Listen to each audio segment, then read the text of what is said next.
黒木さん、こんにちは。こんにちは。今日は何を教えてくれるんでしょうか。はい、今日は、今までね、いろいろ春の野草から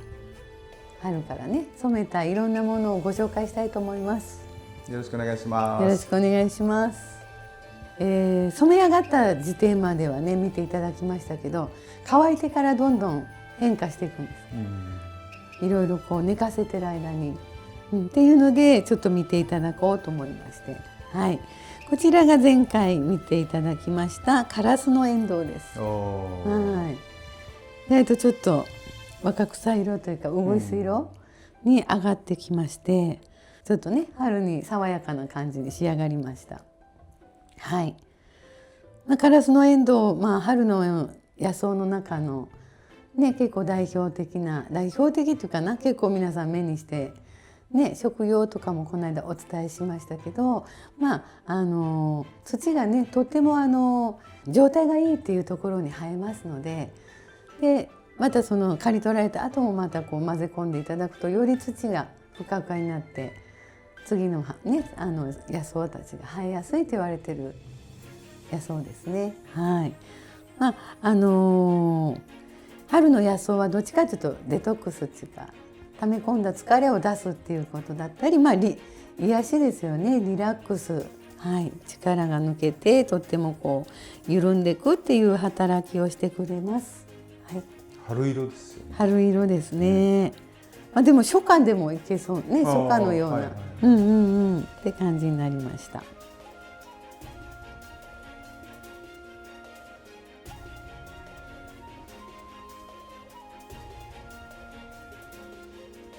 次がですね、これは仏の座です。なんとも優しい色合いに染まってくれました。ついこの間ね赤い紫の花のね蜜の話をしたりしてましたけど、あ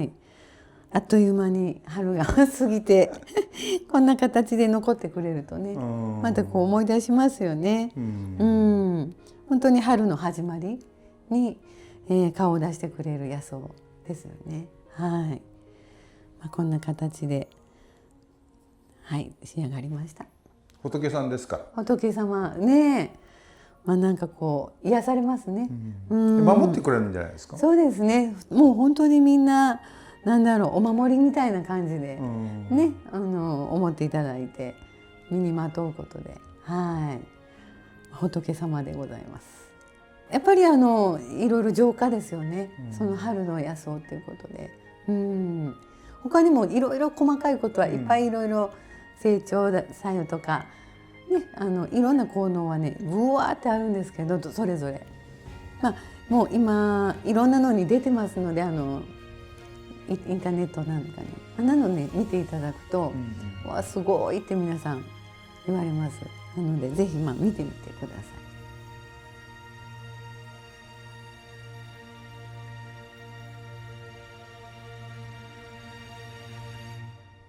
い。こちらがね琵琶染めです。はい。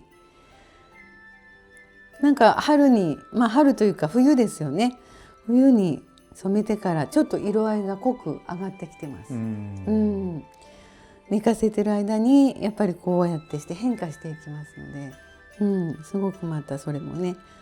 楽しみですよね。でやっぱ琵琶は万能薬ですので、今立夏過ぎて夏に入ってきて暑いと思うんですけど、空調とかエアコンでどうしても手足意外と冷えてたりとか、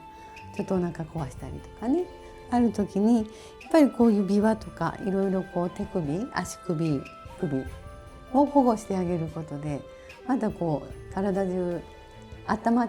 てくれますので、そんなのも含めてすごくサポートしてくれます。琵琶は昔からね、薬用で使われてますからね。そうですよね。もう本当に一年中葉っぱがありますので、でもう落葉しないですからね。もう実もですけど葉もね使っていろんな暮らしの知恵というんですかね、そんなのにたくさん使われてきた琵琶をこんなして染めてもね可愛いですよね。まあビワチンキね前作りましたけど、そろそろもういい色に出てると思うので、こうして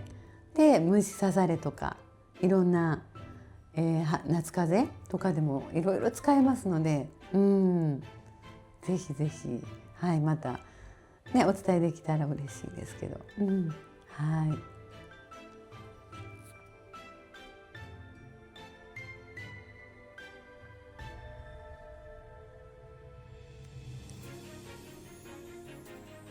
こちらが、よ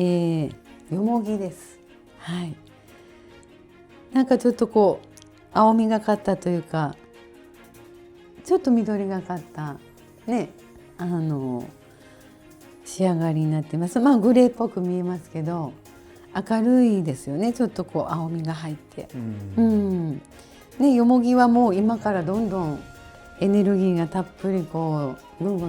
ね成長していきますので。もうずっと使えますので、まあ、春先、ね、食べたり飲んだりしながら今からチンキ作ったり、オイルですねよもぎオイル作ったりいろいろ生活に使えますので、まあ、こんな形で染めとかされるともうよもぎもビワと同じように薬効がすごい昔からねありますので、もう本当によもぎの場所を知っておくだけでいろいろ役に立つっていうか助けてもらえると思います。まあねこんな形でよもぎのストールもね優しい感じに仕上がりました。はい。よもぎも昔からね私たち、ね、はい、お世話になってますからね。そうですよね。であとちょうどね端午の節句でよもぎ餅草餅をねいただきましたね。はい。いただきました。香りがねとってもいいですよね。ねそんなので小さい頃からね皆さん、まあ、よもぎ湯も勝負湯と一緒で、こう疲れを取ってくれて、はいはい、また夏への体づくりに、とっても一緒にね過ごせると乗り切れると思います。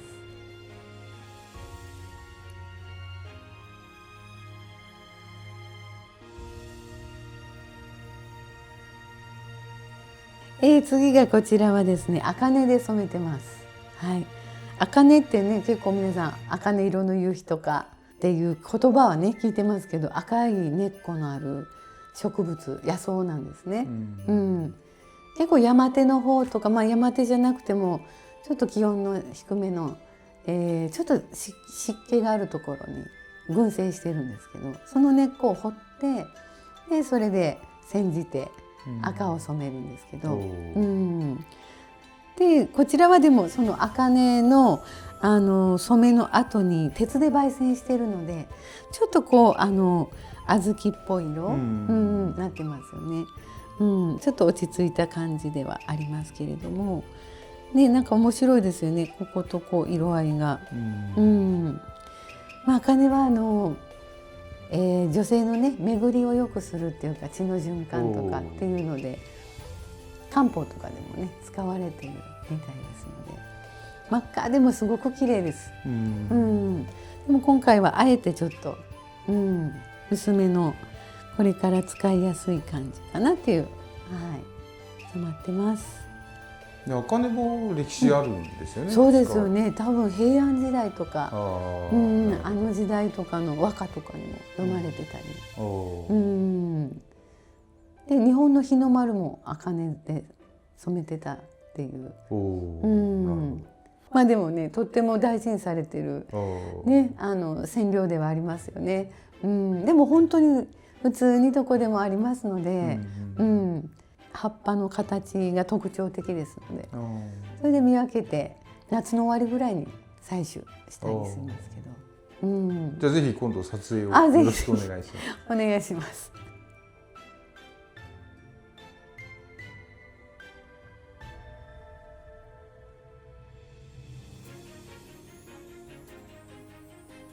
こちらが、マコモ染めになります。マコモって稲科でなんか稲作が入る前はマコモからお米、ワイルドライスっていうお米で縄文時代は過ごしてたって言われてるんですけれども、食べてたんですか？食べてたんです。はい、ちょっと上の方に黒っぽいお米がね、お米っていうかな、ついて、稲科ですので、で原生しているのもありますし、田んぼでね作られている方もいらっしゃって、でそれを分けていただいた稲穂で、染めております。なのでマコモっていうと結構ね神社とか神棚とかあんなところでもよくね敷いたりして、ね、お盆にこうなんだろうお供え物を敷いたり、いろんなところで神聖なものではありますね。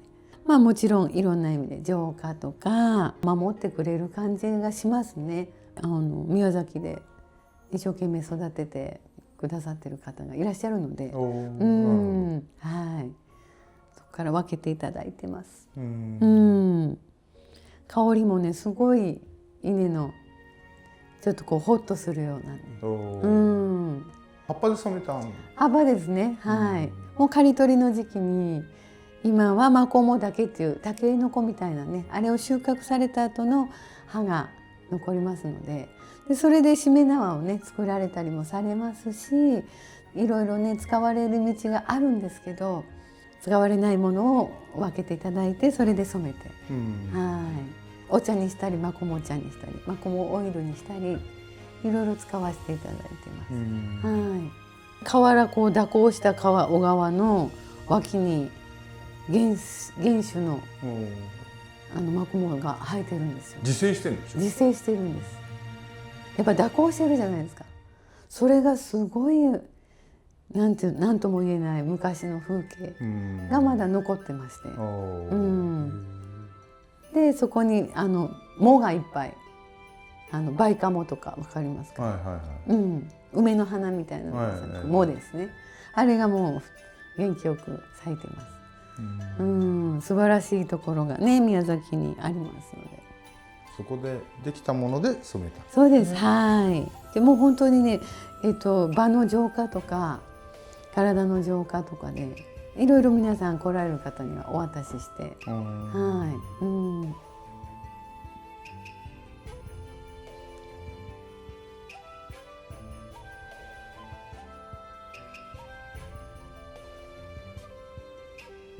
こちらが山桜になります。ね、綺麗ですよね。優しい温かみのあるピンクに染まりました。山桜は枝で染めますので、本当につぼみから花が開く直前でしかやっぱりこういう色は出てこないんですね。本当に一時の枝をまたいただくにもいただけないじゃないですか。今からね花を楽しみにされますんで。なのでもう1年ぐらい前から次の年に道路にかかるとか隣の木とこうぶつかるとかっていうところを見つけて、でそこを交渉してそれでいいよっていうことでいただく次1年予約しとくんですね。はい、山の方とか、自然の中の山桜とかでしたらやっぱり山師の方とかと、はい、やっぱそこをその方とのねやり取りで。いただいたりっていう形になりますので、はい、もうとても貴重な、はい、染めになります。でも本当香りもね桜の香り桜餅とかもう本当に春が来たっていう感じで、とてもね癒されますね。本当桜があっという間にね春山々にこうピンクのね景色を見て過ごす時間ってとってもね冬をなんか乗り越えたっていうないですか？やっぱり桜に対する日本人のこのイメージってのは特別ですよね。ですよね。もうほんの1週間か10日ぐらいで開花が終わってしまうけども、なんかやっぱ皆さん思いがねもうあってずっといろいろ日本列島の開花前線あんなのもすごいニュースになるじゃないですか。ニュースになりますもんね。でずっと南からね北に上がって、美しいですよね。はい。だから山桜が咲いてソメイヨシノが咲いてってこの順番もね、そうですよね。目に見えないルールがあるんでしょうね。本当にね。まあなんか日本人でよかった。日本人でよかった。ね、そういうね思いでね見させていただきますけど、桜の花びらはまあね保存されたりとかもありますけど、樹皮とかいろいろその桜自体のねいろいろチップとか作られますよね。私の中ではどちらかというとリラックスしたり癒し、どれもそうなんですけど、特に桜はね気持ちがこう穏やかになりますよね。香りも花でもそうですけど、いろいろ細かく言えばいろいろあると思いますので、それをまた調べていただいて、癒しの桜ですね。そうですね。本当にこう解放してくれるというか、冬の間ギュッとなってたのがね緩んで、桜とともにちょっとこう次へのね、準備が始まるような、気がします。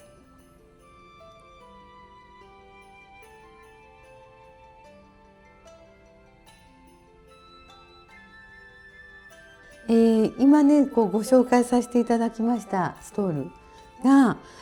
実はこれシルクでできてます。でシルク 100% 国産で織られてるんですけれども、普通シルクっていうとほら熱いイメージがありますよね。蚕さんは動物ですのでどっちかというと温めるっていうイメージがあるんですけど、この今ご紹介させていただいたのってゆったりシルクを織ってるのでとても隙間が空いてます。なのでねすごく通気性がいいんですよ。で風を通しますし、でもちろんね冬はあったかいんですけど夏はとっても涼しいというか夏でも使えるシルクですので、シルクガーゼって私は勝手に呼んでるんですけど、これを織られてる織本さんがちょっとこうご高齢というかね、ちょっと閉じてしまわれて、一旦このストールはこのクシュッとしたストールが一旦ちょっともうねなくなってしまった時期があったんですけど、この形のだけを引き継がれた別の旗本さんがいらっしゃってっていうことで、また最近こう皆さんとにねお渡しできるようになりました。でこれがすごくいいのはもう皆さんつけた時一緒のなんですけどいつもこうやってクシュッとしてるので雰囲気がねこういう柔らかい雰囲気が出て、でお顔の周りがすごいパッと明るくなるんですね。巻き方がちょっと難しいとかいろいろストールでどうしたらっていう方も多いんですけど、これだともうこうやってしてクシュッと巻いてくるくるっと巻くだけでもとってもこうね雰囲気っていうかスタイルがとってもおしゃれに見えますね。しぼっていうかな、こうやってクシュッとなったのはここの間にこうね4本島がウールで入ってます。そんなに厚くはないんですけど、これがねキュッと縮みますので何回洗ってもこういうクシュッとした雰囲気でずっとね使えます。でシルクなんで洗えないんじゃないかなって思われるんですけど、大きな寸胴でほらね見ていただいているように火を焚いて染めてますよね。だから熱湯も強いんですね。もし気になられたらぬるま湯とかお風呂でねそこっと洗面器かなんかで振り洗いしていただいて、もう手絞りですぐに乾きますので、いろんなねお洋服にとても似合うと思います。なので本当皆さん長く使ってくださって重宝されますので、よろしければぜひ手に取ってみてください。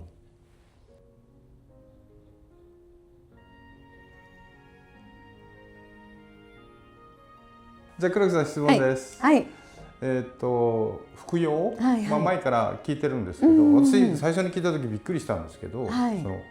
食べるよりも、飲むよりも服からこう、なんていうかな、吸収というか、受け取った方が優しいと、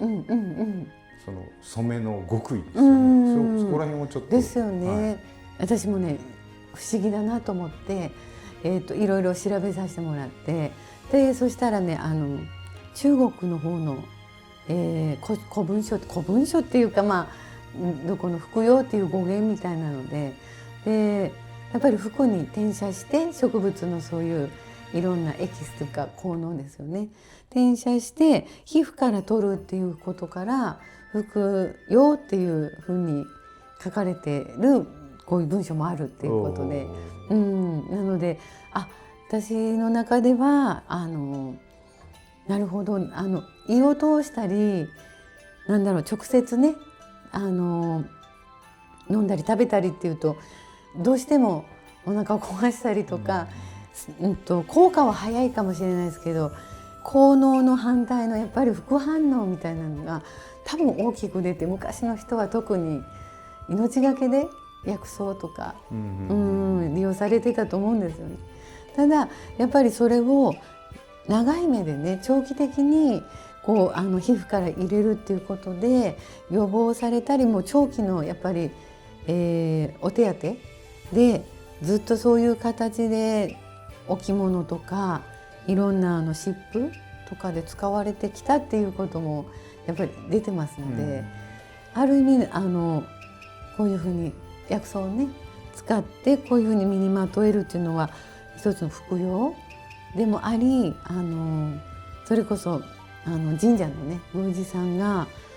おっしゃったのがお守りって今あるじゃないですか。で昔はこういうふうに染めたものをまとってるからわざわざこうお守りを別で持ち歩かなくていいと。っていうことで今はわざわざ服とお守りが分けてますけど、昔はもうそれ自体がお守りだったんですよみたいな、話をしてくださって、昔は当たり前でしたけど今はねもう本当に少なくはなってきてますけど、やっぱりそのようにずっと過ごしてきたっていう。でやっぱその子どもさんの成長をね祈ってそういうふうに服用っていうかな、服に染めてで大きくねすくすく育つようにっていうやっぱ祈りっていうかな、そんなのも多分含まれてるんじゃないかなと思ってます。黒木さんはいつも守られてるわけですね。もう本当守られてます。守られて癒されてるんですよね。守られて癒されてます。はい。一説には森の中に住んでるようなイメージ。森の中にほぼほぼ住んでいますね。いますっていうか気持ちは。そうですよね。草木たちに囲まれて生活してるわけですから。そうですね。そうしたくてこういうふうな形でね、させていただいてますし、あと皆さんも森へお釣りさせていただきたくて、で一緒にこう森で過ごせたらいいなと思って、はい。なんか昨日はたくさん来られたと。そうですね。いろんな野草の体験をされたりとか、暮らしのなんていうんだか、こういう染めだけじゃなくて、今春だったら春の野草、また初夏の野草を使って暮らしの中で役立つっていうかな、暮らしの中で使っていけるものっていうのをみんなで作ってます。皆さん癒されに来るんですね、ここにね。いやもうね、そういうのほら葉っぱをちぎったりとか、森に入るのもそうですけど、ここで触れ合うことで草木とね、もうそれだけで結構夢中になって、意外とこう香りからいろんな香り、色、あとも手仕事、手触りとかね、そんで癒されちゃうんですよね。癒されますよね。日頃やっぱり皆さん忙しいですので、ちょっとホッとできる時間と、ちょっと昔子供の頃とかね遊びましたよね、いろんなそんな話も出たり。こう子供の頃に帰っちゃう。そうですね。もうのびのび遊んでます。あともう一点。はい。染め用の材料を採取しますよね。はい。で残っちゃったりするじゃないですか。それって乾燥させて保存できるんですか？ものにもよるんですけど、樹木とか枝とか葉でしたら意外と乾燥して保存できます。で、今春の野草たちよもぎとかいうそれももちろん乾燥させて保存もできるんですけれどもカビが生えやすいっていうかな、どうしても水分が多いので、木の枝とかでも、野草とかでもできればもう完全乾燥させて保存されるといいと思います。しっかり乾燥させるってことですね。もしくはねその余ってしまった部分をお風呂に入れたりとか、別の使い方、もしくはもうお茶にしたりとかいろいろちょっとこうお料理とか早いうちに使えるとこの春夏のはいいと思います。ちなみによもぎ風呂って入ったことあります？ありますあります。どうなんですか？ポカポカ温まって皆さんここに来られる方もよもぎ染めの後によもぎの染めた後の葉っぱとか、染液を皆さんで分けて持って帰ってお風呂に入れられてですごい気持ちよかったですとかあともうポカポカ体の温度が冷めにくかったとかやっぱり香りですごく癒されたとか皆さんすごい喜ばれる。いろいろ使い方あるんですね。ありますね。もう2日か3日ずっと入られてたって方も。じゃあ分かりました。はい。じゃあ春の次は何ですかね。初夏ですかね。初夏ですね。これからはい。初夏の撮影もよろしくお願いします。はい、よろしくお願いします。今回ご紹介させていただきました、この、国産のねシルクガーゼストールこちらの方が7点染め上がったものを、クルカラ村の販売所さんで販売させていただけるということになりましたんでどれももう1点ずつなんですけれどもよろしければぜひお求めください。お願いします。それとなんかご予定があるという話を聞いたんですけど、ですね、6月の19日から21日まで3日間ですけれども、三股っていうところ三股町って宮崎県の宮崎市と都城市っていうところの間にあるんですけどそこで作り人の形っていう、これはもう50社ぐらいいろんな作家さんが集まって、ものすごい数の方々がご来場いただけるもう無料で来場いただける、手仕事のねフェアがあります。これぜひよろしければ私も出展させていただいてますのでいろんなこう夏から、一年中ね来ていただけるようなものとかいろんなものを展示させていただいてお待ちしてます。そこに行ったら黒木さんに会えるんですか？はい、もうバッチリおりますぜひ会いに来てください。はい、お願いします。それともう一箇所は、7月の末からまた去年ねお世話になりました浜松の煙鉄百貨店さんの方で1週間お世話になります。でそこでも夏から秋、一年中ね着ていただけるお洋服からインナーからいろいろ展示させていただきますのでそちらもぜひ、遊びにいらしてください。ありがとうございました。ありがとうございました。